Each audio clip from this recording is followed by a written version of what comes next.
మళ్ళీ సంవత్సరంన్నర క్రితం నేను ఎమ్మెల్యేగా పోటీ చేశాను. మీ ముందుకు వచ్చి నాకు ఒక అవకాశం ఇవ్వండి, మన గ్రామాలను అభివృద్ధి చేసుకుందామని చెప్పాను. మీరు నమ్మకంతో నాకు ఓటేసి గెలిపించారు. నేను గెలిచిన పార్టీ అధికారంలోకి రాలేదు, కానీ ఈ నియోజకవర్గ ప్రజలకు ఇచ్చిన హామీని ఎట్లా నిలబెట్టుకోవాలి, ఈ గ్రామాలు ఎట్లా బాగుపడాలి, ఈ నియోజకవర్గం ఎట్లా అభివృద్ధి చెందాలని ఆలోచించి నేను కాంగ్రెస్ పార్టీలో చేరడం జరిగింది. రాష్ట్రంలో కాంగ్రెస్ ప్రభుత్వం ఉన్నది. ముఖ్యమంత్రిగా గౌరవనీయులు రేవంత్ రెడ్డి గారు ఉన్నారు. రేవంత్ రెడ్డి గారు స్వయంగా పిలిచి, అన్న మీరు మా పార్టీలోకి రండి, ప్రభుత్వానికి మీ అనుభవం అవసరం, మీ నియోజకవర్గ అభివృద్ధిని మీరు ఊహించిన దానికంటే బ్రహ్మాండంగా చేద్దామని చెప్పి వారు నన్ను కాంగ్రెస్ పార్టీలోకి ఆహ్వానించడం జరిగింది.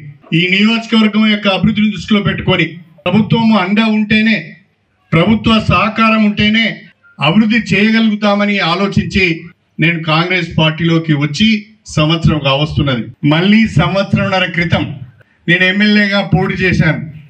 మీ ముందుకు వచ్చి నాకు ఒక అవకాశం ఇవ్వండి, మన గ్రామాలను అభివృద్ధి చేసుకుందామని చెప్పాను. మీరు నమ్మకంతో నాకు ఓటేసి గెలిపించారు.